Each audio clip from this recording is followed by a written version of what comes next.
So welcome to this session, which we've called Making Sociocracy Work for Your Co-op. And I don't know if anybody was in the session with Outlandish before the break earlier with Abby and Aaron, but they were making the point, which is very much my style as well, that it's all about sort of where you're at and where you're starting from, which is very much sort of the first thing that you need to think about is sort of your co-op in the frame of thinking about bringing in sociocracy. So I'm a member director of Unicorn Grocery, which is a 70-member worker co-op in Manchester in the UK. And we've been exploring, experimenting with and implementing sociocracy for the last 3 years. So I'm basing this workshop on a lot of the learning over that period of time and some of the mistakes made along the way, which I can pass on to other people for how to avoid making some fairly basic mistakes with implementation. So that's kind of the framing for this, making it work for you and your co-op. So I'm going to screen share first slide. Let me just get this open. Now, whilst I'm screen sharing, I'm afraid I can't see any of you, which is not fantastic. But if any questions are in the chat, John, please feel free to just interrupt me and ask them. That's absolutely fine. And hopefully Kate will be with us very soon. So I wanted to just start with really quickly, just a quick recap on sociocracy. So I know we've got a lot of people here today. It's really fantastic to have such high numbers. And I'm not assuming that everybody is necessarily completely familiar with sociocracy and what it means. So just a very quick 2-minute little intro. So there's sort of 3 key areas, or this is how Sociocracy for All teach it. 3 key areas. You've got consent decision making, which is really fundamental, being able to make decisions in a way that everybody involved can work with the decisions that you're making. And a lot of times when people talk about sociocracy, they very much start with this learning how to do decision making by consent. So that's crucial, that's a key piece. Related to that is this continuous evolution by feedback, which is really important as well. And it's hugely liberating. And one of the things that I really personally love about sociocracy, this idea of good enough for now and safe enough to try, which I'm sure those of you who've been working with sociocracy or reading about it will have heard the magic phrase several times. And then the organizational structure side, which I think is actually, in some ways, is like a much bigger piece than a third of this, this model. So thinking about circle working, how people are linked together within a structure, what the communication flows are, and sort of the overall design of a governance system. And that's a lot of what we've been thinking about at Unicorn Grocery over the last 3 years.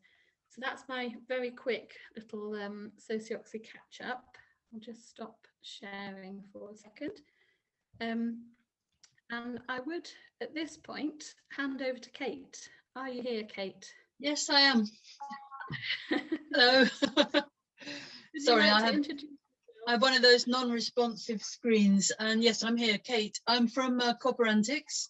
And I'm going to ask everybody to say, how much do you know about sociocracy? Are we doing that in breakout rooms, Abby?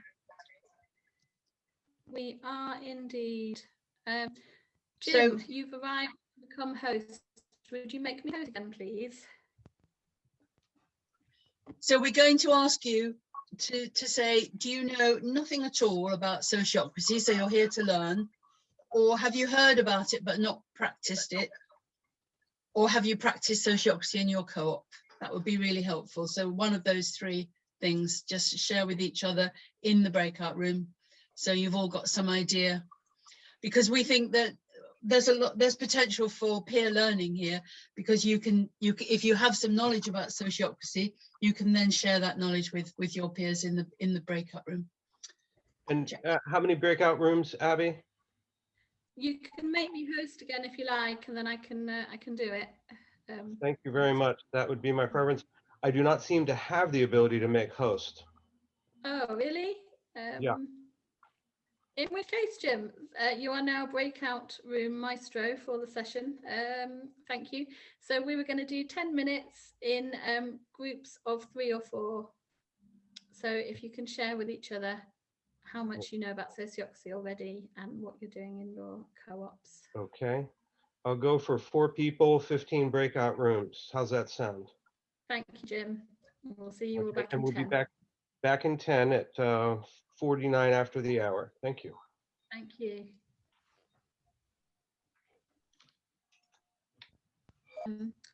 Start recording again.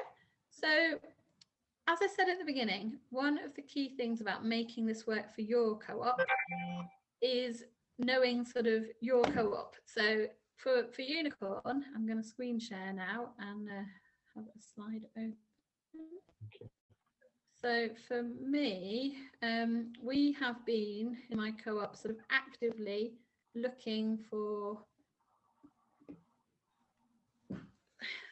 solutions and ideas and ways to manage growth in my co-op for quite a few years now. So we were sort of actively looking for something, and Sociocracy, when we found it, was very much sort of overtly something we were deciding to bring into the co-op. But our starting point was a big review of our structure and our history about 5 years ago now, and we did a big process with the whole membership.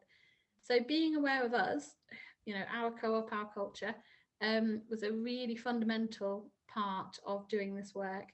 So Unicorn, we have a radical worker co-op identity. We were set up very much along the model of 1970s worker co-ops, collectivism, having governance by consensus, everybody very directly involved in the governance of the co-op and the management of the co-op. And Jim was saying in the introduction there that that's sort of a key part of work with co-ops, is making that distinction and getting people to understand the difference. And I would agree, that's something that we are very much still talking about and thinking about in my co-op. So as part of our radical identity, this idea of having a flat structure has been baked in since we started in 1996. So absolutely fundamental to us and who we are is trying to keep everything as horizontal, as non-hierarchical as we possibly can, and to make sure that we have really strong mechanisms to live collective governance well, so that we are all actively governing as well as managing business. And I think that's a huge ask and a hugely difficult thing to do as more and more people become members of the co-op. So within our structure, there's 70 of us who are members, and all members are directors of the co-op. So we don't have a separate board. We're all the board. So we're working with that. So it's a really interesting dynamic to design around.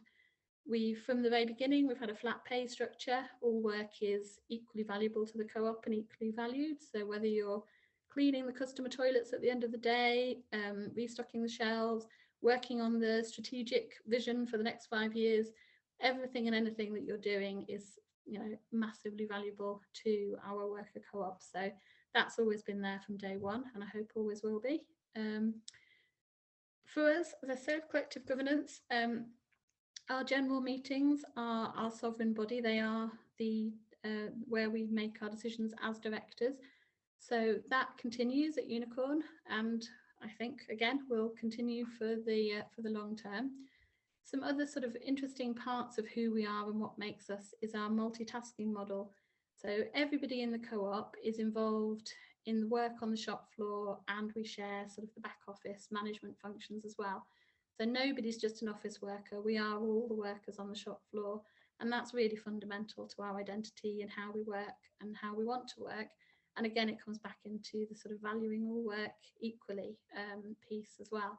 But it throws up some really interesting stuff around introducing sociocracy and designing for a sociocratic structure.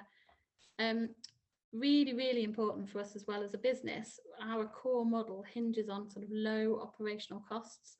And we often talk about that in terms of how we're working on the shop floor, avoiding double handling of stock, trying to make things as efficient as possible.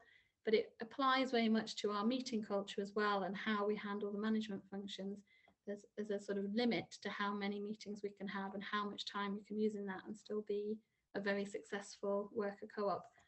And we have a complicated structure of sort of 20 different teams, different functional areas of the business to manage, as well as the strategic stuff. So knowing all about that, knowing about, you know, where we are, where we come from, what's important to us is key building block for thinking through how to then maybe make some changes to a structure in your co-op. Thinking about the needs of your co-op. So if sociocracy is the answer or part of the answer, then what questions is it that you're actually seeking to address? So we did quite a lot of work on this at Unicorn before we found sociocracy as part of our big structure review 5 years ago. And we were thinking, you know, there's quite a lot of things that we needed to address. And as I said at the beginning, the sort of difference for us, perhaps for some of you who are in the session today, is that when we found sociocracy, we were talking about it sort of quite actively as here's this thing that we could introduce. And I think for a lot of co-ops, it's more potentially finding little bits and different elements that you can introduce at different times based on specific needs. But our wholesale structure review about 5 years ago threw up a few key questions for us. And one was this whole question of accommodating growth. So we'd gone from 45, 50 members up to 60 really rapidly, which is roughly when I joined the co-op about 8 years ago now, and then up to 70 really rapidly again, sort of a year or so later. So we suddenly found that this collective structure, this flat structure, was really creaking at the seams with so many people involved. So the huge question for us was, how can we make this work with the numbers that we now have? So accommodating growth, because we were expecting to be adding more members into the structure, was a key sort of problem, conundrum, and I'd say it's one actually that we're still sort of grappling with, but was fundamental at that time. And something that I meant to say in the beginning, but I forgot whilst worrying a little bit about breakout rooms and technology.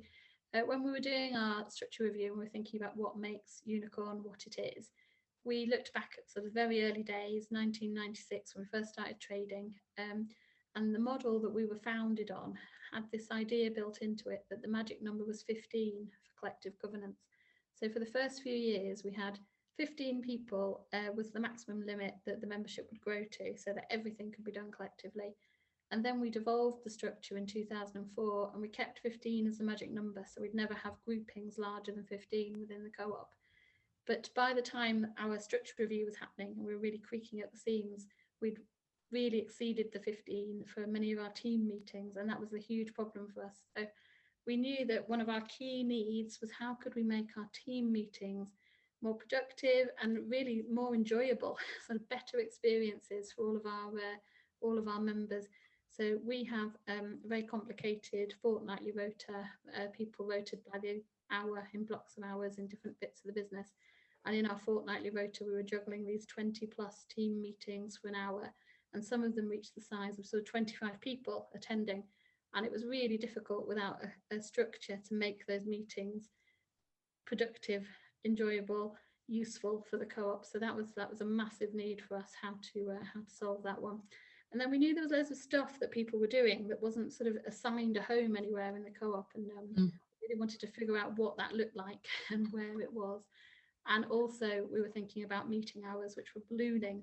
And again, as I mentioned at the beginning, we had our low costs built in to our core model. So that was our key needs. So next thing we thought we'd do is pop you back into breakout groups and get you to think about what your needs are. Kate, would you like to introduce this?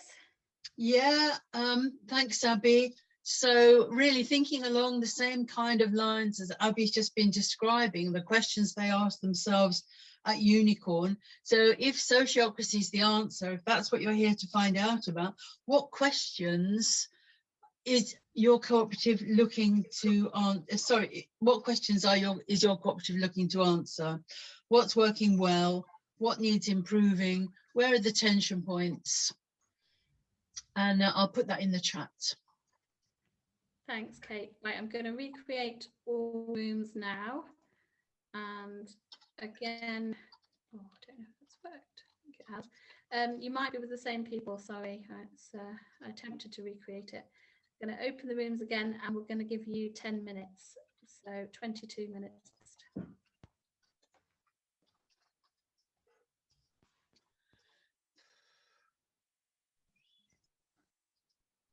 Start recording again. I hope that was useful. Again, sorry, I know these are quite short little bursts of getting you together, but it's just a chance to see if it resonates with you and if you can map it onto your co-op experiences.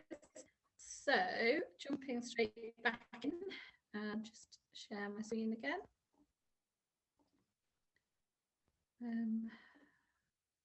So for Unicorn then, we have found that Sociocracy does meet quite a lot of the needs that we'd identified. This is a picture here of one of our circle meetings in our roof garden space, socially distanced from fairly recently. So we've discovered that Sociocracy offers some really lovely, useful tools and methods in meetings that support our co-op values. So equal voice, hearing from everybody, creating opportunities to actively be showing that we care about each other through how we're interacting in our meetings. So things like opening rounds, hearing what's going on for people, sort of as people outside of the workplace. So creating space to check in with each other and catch up with each other.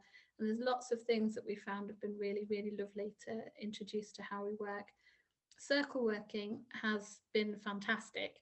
So we went from these huge team meetings of up to 25 people into smaller circles, and we've managed to create a system now where we have, so everybody's in at least one circle, most people are in a couple, and people are also in the team still, but we specialize in our decision making. This is how we're framing it, and we're multitasking in our labor. So in the past, if you were working in the veg section, then you'd always go to the veg team meeting. Now, if you work in the veg section, you might actually not be part of the veg circle, not forever, but for sort of the current year, they'd select the circle for the 12-month period, and then the rest of the people would be in the team, but they'd be in another circle. So we're making circle working sort of much more focused. So instead of turning up with 25 other people for an hour to talk about veg in a fairly sort of a chaotic way, we have 7 to 9 people meeting in a very focused way using sociocratic agendas, and we're discovering that we are enjoying our meetings a lot more, and they are much more productive than they were. So that's been fantastic for us. We did loads of work following the structure review when we first found Sociocracy on mapping all the domains of the co-op, so all the different areas of responsibility, and figuring out what the hidden functions were, and then assigning them homes, so home circles. So we didn't have, well, we'll probably still have a few things, but the vast majority of activities are now definitely assigned to a circle, so we know what everybody's up to. And I think that's also been really useful for us, because although we're a big, very successful co-op, we still do have, you know, people doing stuff at home and doing stuff outside of paid hours, and it's quite nice to recognise a lot of the stuff that's made the co-op tick over the years and actually bring it back into work. Consent decision making, again, really fundamental, fantastic for us. Consensus works really well for us in our board level general meetings for everybody, and we continue to use a modified form of consensus successfully. But consent has been a game changer for our circle meetings, for this sort of team level management decision making, and particularly this continuous evolution ethos. You know, it means that we're actually getting things done now. We're embracing this small scale experiment, learn through feedback, continually evolve, continually improve, and many of us find it really liberating. And then I can't talk about this much today because it's a huge subject and it would definitely take an hour and a half on its own, but we've developed a circle structure that retains our general meeting, and it's a networked style of circle structure. You're going to get my email address at the end of this, and if anyone wants to talk more about that, I'm very happy to do so. So Sociocracy has really helped us meet many needs at Unicorn. It feels like it's been a real successful intervention for us, very timely one as well. So I'm going to move to the next section. And again, keeping the Your Co-op theme going. This is learning from some mistakes section, which I mentioned at the beginning. I was happy to share with you things that have not gone so smoothly on the way at Unicorn. So when we first started and we first found Sociocracy, we decided, a small group of us, to take part in Sociocracy for All's Empowered Learning Circle programme, which was a programme that's still running for small groups. So there were 6 of us, and we did it to fit in with our complicated rota, sort of 2 hours a fortnight. So over 12 weeks, we met as a group of 6 to learn about sociocracy and to reflect and to think about whether it was going to be useful for Unicorn as part of our restructure process. Now, we got very excited. We got massively overexcited, the 6 of us who took part in this.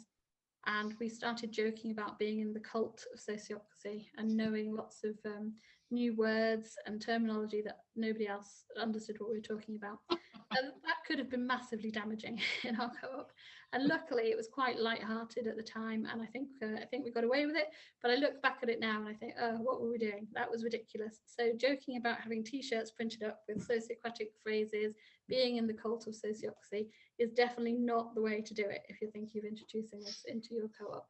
So 100% don't do that. The other thing that we discovered as we went about the process of introducing sociocracy more widely in the co-op was that the words really matter, the terminology really matters. So we learnt and we loved our course with Sociocracy for All, but we started using quite a few phrases that just didn't really work in Manchester's in the north of England, northwest context. So a lot of Americanisms kind of snuck in, and they didn't sound particularly natural for us. And then we had this whole idea of sort of how to teach sociocracy to the co-op, and whether initially we'd started with all the sort of classic sociocratic words. And as we learned, we began to really change that up and think about what worked for us and our context. So I'd really encourage people to think about that and think about how you explain new concepts, new ideas, and how you take people with you whilst you're doing that. So a few examples, I mean, there's so many examples for us, but for example, in classic sociocracy, you'll have a leader and a delegate in each of your circles. And we've always sort of believed in collective leadership and giving everybody opportunities to be leaders. So the idea of electing somebody to be a leader of a circle kind of didn't really work with us. So we decided that was coordinator, and we worked out what a circle coordinator job description would look like. And it was a much better fit with Unicorn and how we work. So, you know, that's one sort of fairly easy example. And then we were running training sessions for the co-op. I'm skipping over like huge sort of how we've done all this pieces because we haven't got a lot of time. But we tried to take everyone with us step by step. So it was all by consent. We brought a proposal to the co-op to allow the 6 of us to do the initial bit of work and then report back, and that was agreed. And then we brought another proposal to the co-op that everybody would do some training to learn more about sociocracy, and then we'd evaluate and say yes or no to actually doing the implementation. So we spent nearly a year doing that process of training everybody up, and everybody had a half-day training session in a small group. And as we started doing that, I led most of those. In fact, actually, I led all of those with some people helping. As we did that, we realised that the wording was having a huge difference in different contexts with different people. So I did one session with some colleagues, teaching them the picture forming process, which hopefully some of you will know from Sociocracy. Really fantastic framework for being able to generate a proposal in a group. There's a lot of steps to follow, and it works really well for us. And some of us still call it picture forming now, and we'll put it in our agendas that we're going to do picture forming on whatever issue. But I remember really clearly doing this with one particular group. And in the first part of picture forming, you identify all the dimensions, all the things you need to think about for a particular subject. And one of my colleagues said, why are we calling it dimensions? Why can't we just say stuff we need to think about? And then the next part is proposal pieces. And he's like, well, why not just ideas? So that was really useful. And we started to do that and to not insist that people use terminology that maybe didn't work for them. And then consent decision making as well. At the very beginning, when we learned this in some of the first meetings where we were rolling it out through the co-op, each time we did a consent round, we'd kind of go round and everybody would say the word consent. Now, it probably was a cult of sociocracy at some point because it wasn't natural. It didn't feel like a natural way of communicating. And we very quickly learned that that wasn't the best way to do that. So I'm going to hand over to Kate. Okay, Thanks for that, Abby. Fantastic, really entertaining.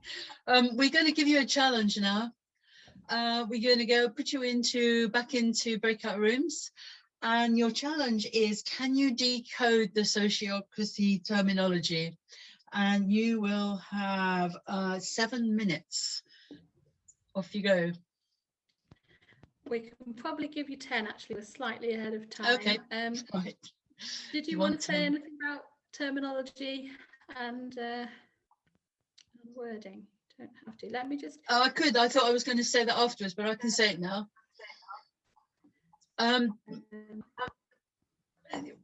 Actually, no, it makes more sense afterwards, Abby. If that's all right with you. Okay, yeah. Let me just do this. So what we've done for you, I'm just going to pop this in the chat. We have a Jamboard, which some of you might be familiar with. Now, you're welcome to use this or not. You certainly don't have to. But if you click the link, you should pop up onto this Jamboard. I can see some of you arriving now. And the Jamboard works on the left-hand side, about halfway down. There's some sticky notes, and you can add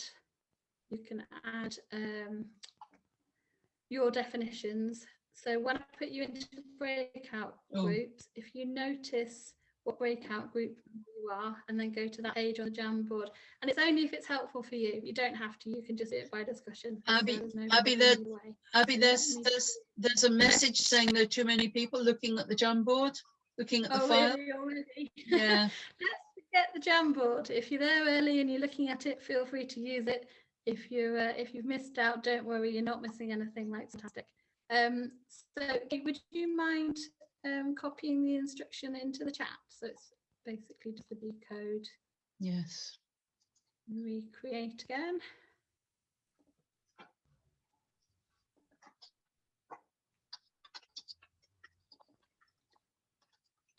I hope this is going to mix it up a little bit, but it seems to not want to, so apologies if you were hoping to meet some new people. So 10 minutes and have a go, and we'll see how it goes.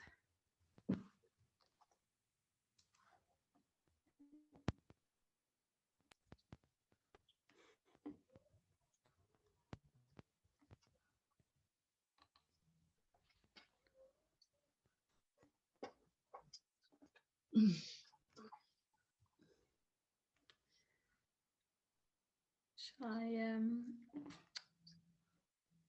we've got quite a few people still here. If anybody hasn't had an invitation, wants one, please unmute and tell me, and I'll end you.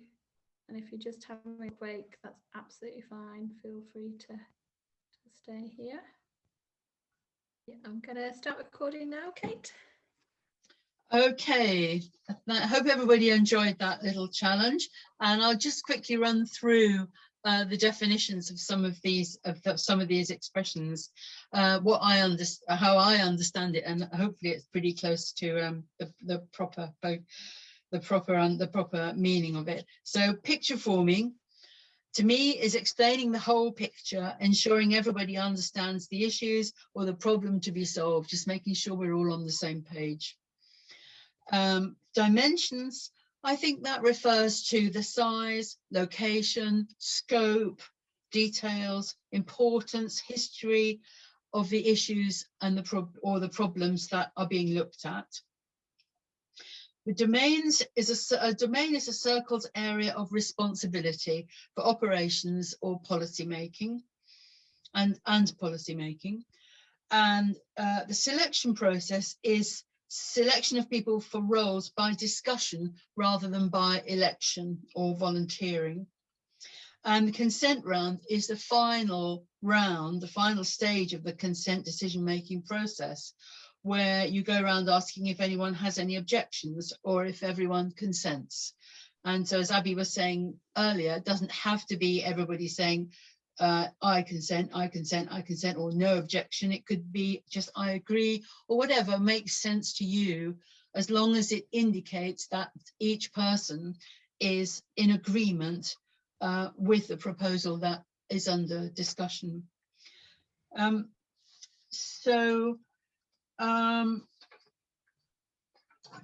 And if you have any further questions about this, please do put them in the chat, or if we have time, we will answer them right now. If not, do email us. We're going to put our emails up at the end of the session now.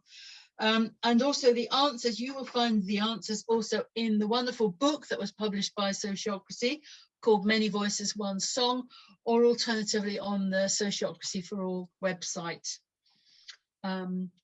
So I hope you found that entertaining and useful. Check. Thanks, Kate.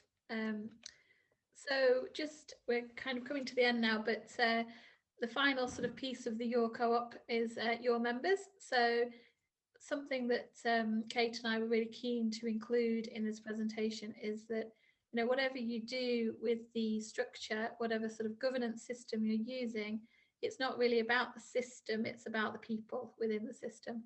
So everything should be from the starting point of the people, what works for you, what works for your colleagues. So what I've discovered from the work we've been doing at Unicorn over the last 3 years, that it's so important that you take people with you, that everything is done at a pace that works for the co-op, for the people within the co-op. And training is super important. A lot of sociocracy feels like common sense, particularly when you first start using it. It's like, oh, well, let's just do a round. Let's hear what everyone has to say on this particular topic. Common sense, really useful. Sociocratic agendas, being intentional about what you're bringing to a meeting, so you know whether it's something that you're just reporting, or whether you actually want to spend some time discussing it, or whether you're making a decision. However, within that sort of common sense, there's also quite a lot to learn and a lot to sort of reflect on and think about, and to translate into your own words, your own culture, your own way of doing things. So training is really, really important. And the way we tackled that at Unicorn, as I mentioned before, was we made sure that everybody in the co-op got to do a half-day internal training session. Loads of our members also went on webinars and short courses with Sociocracy for All. 3 of us have done the Sociocracy leadership training, and 2 of us the academy program. And we've all the way through made training a key part of the implementation process. So we did that half-day training for everyone before we did the big proposal about, is this something that we want to do? Do we feel confident that we'd like to try and implement this? And we spent an entire sort of general meeting in small groups discussing and thinking about, you know, rolling Sociocracy out across the co-op and what that would look like, and getting everybody's agreement to be able to do that using our consensus process. And then the other key part for us has been training our circle facilitators. Facilitation is definitely a bit of an art form, takes some work, takes some practice. So having good opportunities for training, and we've used various people, but again, most of our facilitators have done the really useful trainings with Ted from Sociocracy for All. So I highly recommend that you find opportunities to do training in your co-op if you're thinking about this. Always seek consent as you go.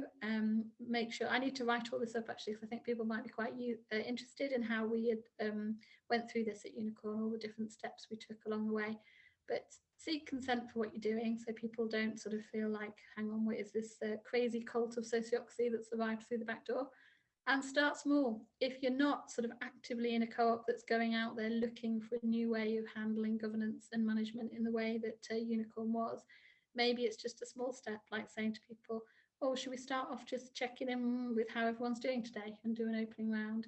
Don't necessarily need to use the word sociocracy or any of the other terminology to usefully introduce some of these tools and methods and nice ways of living cooperative values and cooperation in your co-ops. So I'm going to hand over to Kate again. Thanks, Abby. Just a quick review of the chat. Some interesting comments here. Linda said, consent safe enough for now, good enough to try. I think that's a fantastic expression. That's a really, really useful one from Sociocracy. Jerry says the language we use says something about who we are, for example, about class, background, identity. And that's absolutely spot on. We wanted to talk a bit more about that, but we didn't really have the time. That jargon obviously can be used to exclude as well as to share ideas. So we need to be absolutely clear that we're using British. this. Sorry? That we're using this language to be clear, not to exclude people. Megan says, I'm in the middle of the book now. It's so informative and helpful. Highly recommend for fellow newbies. So the last thing from me is to say thank you very much for coming.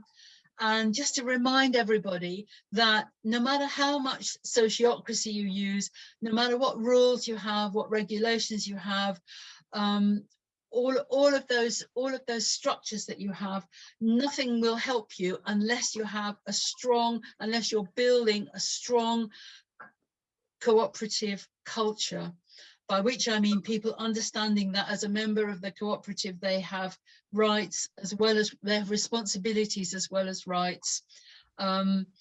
And that's the foundation, really. For me, that's the foundation for all of the things that we've been talking about today. So any questions, please do get in touch with us. You've got our emails there. Lots of information on Sociocracy for All on our Cooperantics website. And Abby's delivering a practical introduction to sociocracy for co-ops on Tuesday evenings in April. So please sign up for that.